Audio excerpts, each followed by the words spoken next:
Salut toi! Alors, aujourd'hui, j'avais décidé de parler de... Ah oui,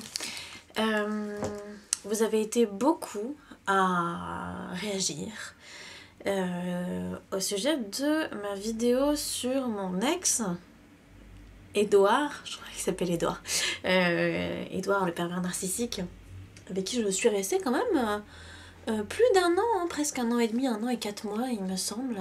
Putain, c'est resté gravé dans ma mémoire cette époque. Donc j'ai eu beaucoup de retours de femmes qui aussi ont eu dans leur vie des gens extrêmement maltraitants, des partenaires extrêmement maltraitants. Certaines qui se sont mis en couple très longtemps avec et qui ont dû partir du jour au lendemain d'ailleurs pour aller très loin. D'autres qui ont vécu des choses insoutenables comme des tentatives de suicide, c'est sympathique. D'autres qui ont subi des maltraitances affreuses et c'est vrai qu'on se rend pas compte dans la situation. D'ailleurs, si tu regardes cette vidéo sans avoir vu la partie 1, je pense que je vais la mettre en description, du coup. Oui, mais je disais, quand on est en couple avec ce genre de personnage, comme tout est toujours justifié intellectuellement parlant, c'est vraiment extrêmement difficile de se rendre compte directement qu'il y a de la manipulation, qu'il y a du mensonge et ce genre de choses, parce que finalement on est manipulé et voilà, c'est assez dur de s'en rendre compte vraiment seul. J'ai eu la chance que ce soit ce mec qui m'ait quittée, parce que je pense que je serais restée dans cette relation extrêmement toxique et maltraitante pendant très longtemps après ça. Je voulais parler d'une dernière chose, puisque c'est un sujet qui vous a plu, d'une dernière chose qui m'était arrivée avec lui et à laquelle j'ai pas parlé dans la dernière vidéo parce que je voulais rester rapide. Cette vidéo dure, je sais pas, bien 25 minutes bref, je voulais rester rapide sur le sujet, mais je veux dire, il y a un événement très important qui s'est déroulé lors de notre relation, dans les tout débuts, et qui m'est revenu en mémoire plusieurs mois plus tard après la rupture, parce que je pense que j'avais refoulé et il y a aussi une histoire dans la maltraitance. Alors je voudrais expliquer ça rapidement avant de commencer cette histoire. Dans les traumas, on sait que quand on a été traumatisé, il y a pendant le traumatisme, il y a neurologiquement parlant dans le cerveau une aire qui s'appelle l'aire de Broca et qui contrôle la parole, qui s'éteint, je crois, qui n'est plus du tout fonctionnelle pendant les traumatismes. Du coup, c'est pour ça que quand on est maltraité, quand on se fait traumatiser, et d'ailleurs c'est aussi pour ça que quand on gifle un enfant, il reste choqué et il ne dit plus rien. Et il y a certaines femmes aussi qui ont été violentées, violées. Qu'est-ce qui se passe, Lolo? Oula. Mon chien est en train de mourir. Il y a des femmes qui ont été maltraitées physiquement et qui, pendant leur agression, ne pouvaient pas parler du tout. Et qui vont carrément... qui ont l'impression qu'elles sortent de leur corps. Loulou, ça va? Oui? Mon chien est en train de mourir, tout va bien. Donc... Je crois que c'est parce qu'il entend la moto dehors, et du coup il grogne, parce qu'il a l'impression que c'est un chien. D'accord. Donc il y a cette aire du coup qui s'allume, enfin, ou qui s'éteint, je ne sais plus. En tout cas, il y a cette aire qui contrôle la parole qui n'est plus disponible. Et du coup, les victimes, lors de leur agression et après, ne peuvent plus en parler, parce que c'est ça que provoque un traumatisme. Et du coup, lors de cet événement, je n'ai pas parlé du tout non plus. Et je pense que c'est parce que je me suis sentie vraiment choquée, manipulée, alors que c'était pas grand chose. Bref, au tout début de notre relation avec ce mec-là, ça faisait 3 mois qu'on était ensemble, je crois. Le mec part au Japon. Et c'est à cette époque-là que ma mère décide de me foutre dehors. J'avais 19 ans. Je donc me retrouve avec un copain qui est à l'autre bout du monde. J'ai 19 ans. Je suis complètement dépendante affective. Et puis je dois seule trouver un appart, un travail et les fonds nécessaires aussi pour payer la caution d'un appartement. J'ai expliqué la situation à mon père qui m'a donné de l'argent pour trouver un premier appartement et en 2 semaines j'avais trouvé un boulot parce que j'étais vraiment pas bien et que j'avais besoin de trouver un travail. Et j'ai logé chez un cousin à qui je parlais une fois tous les ans, voilà. Mais il se trouvait que, par chance extraordinaire, lui partait au Sénégal pour un stage professionnel pendant 2 semaines. Et du coup, en 2 semaines de temps, j'ai trouvé un appartement et un taf, alors que j'avais 19 ans et 0 expérience professionnelle. Voilà, donc ça, c'est le cadre. Posons le cadre. J'étais très malheureuse. Edouard me téléphonait très régulièrement pour avoir des nouvelles de moi. Et je pleurais. À l'époque, je ne savais pas que... Je ne pleurais pas parce que il était loin. Je pleurais juste parce que j'étais seule, stressée et anxieuse. Et que j'avais besoin de repères et de réconfort. Chose que je ne pouvais pas avoir chez mes parents. Même si mon père m'a aidé financièrement à ce moment-là. Mais il n'a pas été... à part me donner de l'argent, il n'a pas été d'une grande aide, d'un grand soutien psychologique. Mais passons là-dessus. Je suis quand même reconnaissante d'avoir trouvé cette aide-là. Au bout de... je sais pas... 3 semaines de... Non, pardon. Non. 5 ou 6 jours à pleurer à chaque fois que je l'avais au téléphone, Edouard me propose de m'inviter au Japon et de me payer le billet. Très bien, je suis aux anges, je suis ravie, je suis extatique. J'ai carrément envie d'aller au Japon, j'ai carrément envie de le voir, j'ai carrément envie que ça se passe bien. Passons les détails. Voilà, je finis mon CDD là où j'étais. Je prends le billet d'avion avec l'argent de ce mec. Et je me retrouve au Japon. Et au bout de 9 ou 10 jours, j'ai une infection urinaire. Première fois de toute ma vie que ça m'arrive. Je me réveille au milieu de la nuit, je vais très mal, je vais faire pipi tout le temps, je comprends pas ce qui se passe, je pleure, je suis angoissée. Et ce mec me dit, on n'a pas le choix, faut aller à l'hôpital. Je parlais pas japonais, je parle toujours pas japonais. Je parlais pas japonais à l'époque, j'avais 19 ans, j'avais 0 autonomie dans ce pays, à part ce mec. Donc j'ai laissé j'ai laissé 100% de mon autonomie à ce mec-là à ce moment-là. C'est-à-dire que financièrement, comme j'ai dit dans la dernière vidéo, c'était lui qui payait tout. Donc j'avais pas d'autonomie de ce côté-là. Je savais pas chez qui je logeais, je savais pas dans quelle ville j'étais. J'avais beau demander, je me souvenais pas parce que j'étais tellement sous emprise que je me souvenais de rien. D'ailleurs, je me souviens très peu de mon voyage au Japon. Et c'est triste parce que c'est un beau voyage quand même. D'aller à l'autre bout du monde comme ça quand on a 19 ans. Bon, tant pis. Et donc je me retrouve à l'hôpital alors que j'ai très peu dormi. La secrétaire demande si je suis allergique à certains médicaments.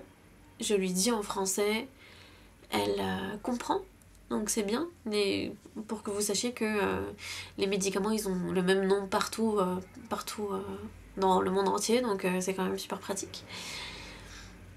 Et je vais en consultation avec un médecin japonais qui commence à me parler en anglais. Chouette, trop bien. Il commence à me parler en anglais, génial. Donc trop cool, je vais pouvoir savoir ce qui m'arrive. Donc il me parle en anglais et blabla. Et il me dit Is it okay with English? Donc est-ce que c'est bon avec l'anglais? Je commence à dire oui de la tête. Et là derrière moi, j'entends Edouard dire un truc en japonais. Truc que je comprends pas évidemment. Qui aujourd'hui je le sais, voulait dire c'est pas grave, allez-y en japonais, je lui traduirai plus tard. J'ai passé 15 longues minutes à faire semblant de comprendre ce que le mec me disait en japonais, parce que je comprenais que dalle, évidemment, puisque je parle pas japonais. Et bien évidemment, 15 minutes plus tard, j'ai eu 0 traduction. 0. Donc je savais pas ce que j'avais. Je savais pas quel traitement il fallait que je prenne. Je savais pas ce qu'il fallait que je fasse. J'avais rien. Je savais rien. Et ça, je pense que c'est le reflet d'à quel point il y avait une emprise à ce moment-là. J'ai eu 0 explication.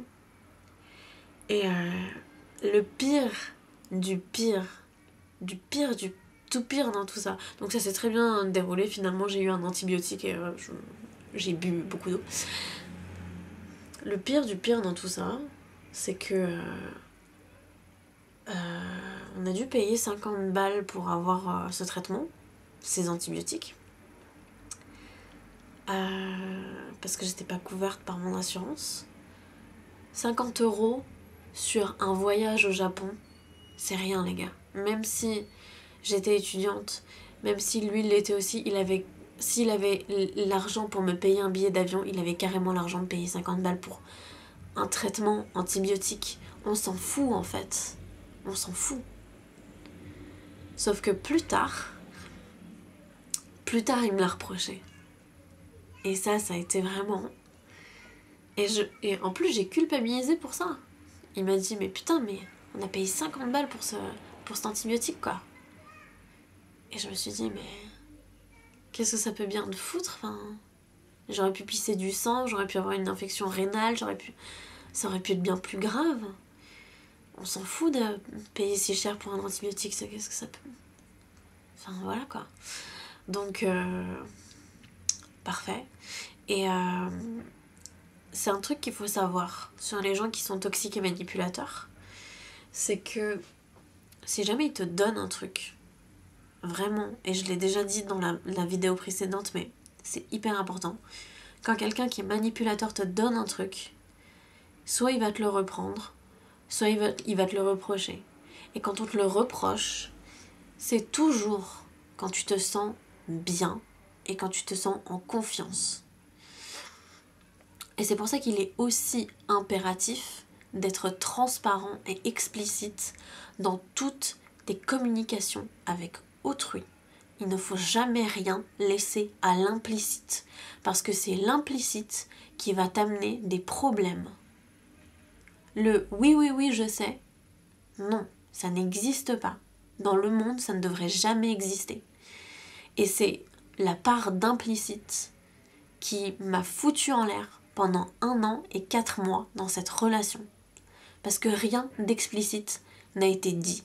Tout est resté dans l'implicite. Si tu prends pas ce téléphone pour regarder les messages, c'est que tu lui fais confiance. Sauf que ça n'a jamais été dit. Ça n'a jamais été dit. Il n'a jamais été explicité que si je prenais le téléphone pour regarder les messages alors qu'il m'avait passé ce téléphone-là pour vérifier, ça voudrait dire que je lui fais pas confiance. Il n'a jamais été dit explicitement, j'ai jamais explicitement dit que j'avais besoin quand même des informations que me disait le médecin. Et du coup, il a joué sur ça pour ne rien me dire et avoir une totale et complète emprise sur moi et sur ma vie, quoi, pendant ces 10 jours au Japon. Ouais, et c'est en France, quand j'allais bien, quand j'étais en sécurité, quand j'étais chez moi dans mon propre appartement, que j'ai trouvé pendant 2 semaines alors que j'avais 19 ans et que j'avais 0 ressources et que j'étais seule. C'est à ce moment-là qu'il m'a dit que finalement payer 50 balles pour un antibiotique, pour lui c'était pas possible quoi. Et je trouve ça un peu dégueulasse, mec. Quand je dis un peu, c'est vraiment très très édulcoré. C'était vraiment horrible de faire ça. Et ce sur quoi je voudrais vraiment insister aussi, c'est que y a un cycle dans la maltraitance. Il y a un cycle qui est immuable et qui revient dans toutes les situations de maltraitance que j'ai vues, que j'ai connues, et c'est un truc que j'ai vraiment analysé et que je connais très très très intensément et profondément puisque mes parents m'ont toujours fait. Et mon frère aussi me l'a toujours fait. Et mon petit frère aussi, mon demi-frère me l'a fait aussi. Et Edouard aussi l'a fait du coup, puisque voilà. Et c'est un truc que j'ai analysé. C'est que ce cycle, c'est on est maltraité, on se sent pas bien, donc on s'en va. On fait quelque chose pour s'éloigner. Et quand on revient, la personne maltraitante fait comme si rien ne s'était passé, comme si c'était déjà oublié, comme si on pouvait passer à une vie normale. Et du coup, émotionnellement, ça demande un effort incroyable de faire comme si rien ne s'était passé, mais on le fait quand même pour accommoder l'autre, pour plus être maltraité.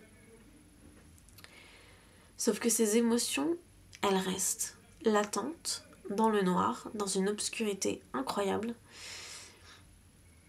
obscurité qu'on ne voit pas. Et la personne maltraitante, ton bourreau, attend que tu te sentes bien, que tu aies oublié, que cette situation passe.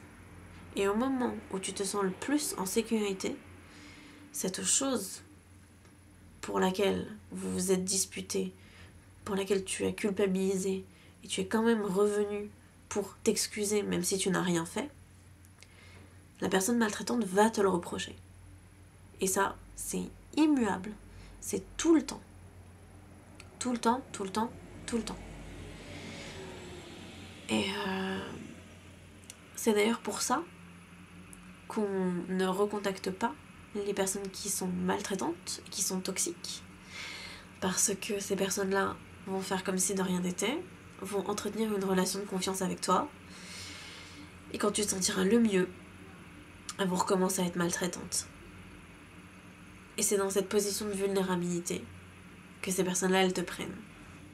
Et qu'elles te détruisent. Donc non, on ne reprend pas contact avec les gens qui nous ont maltraités. Mais on ferme pas la porte non plus. Pourquoi ?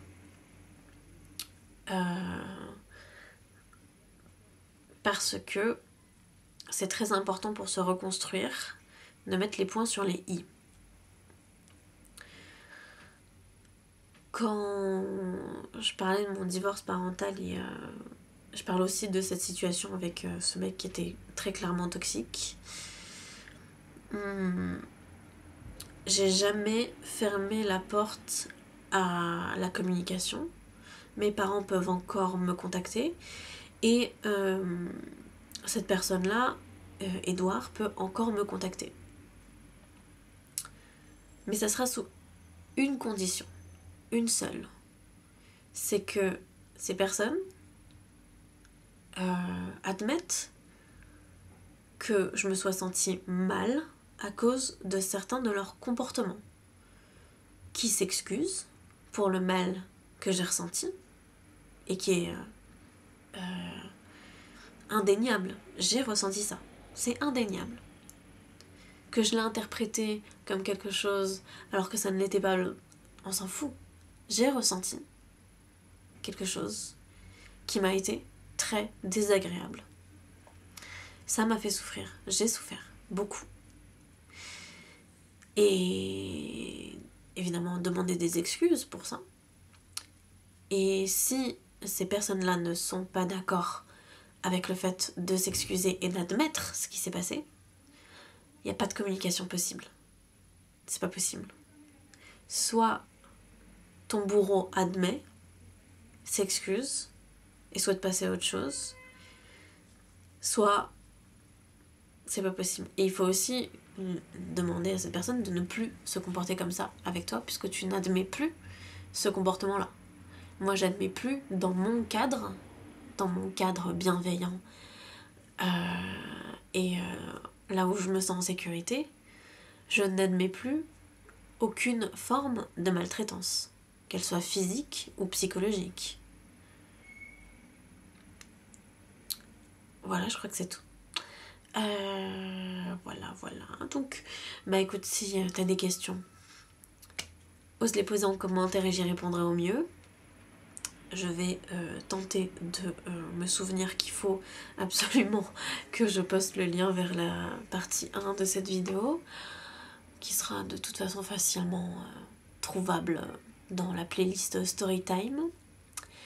Et puis, on se dit à très vite. Allez, bisous.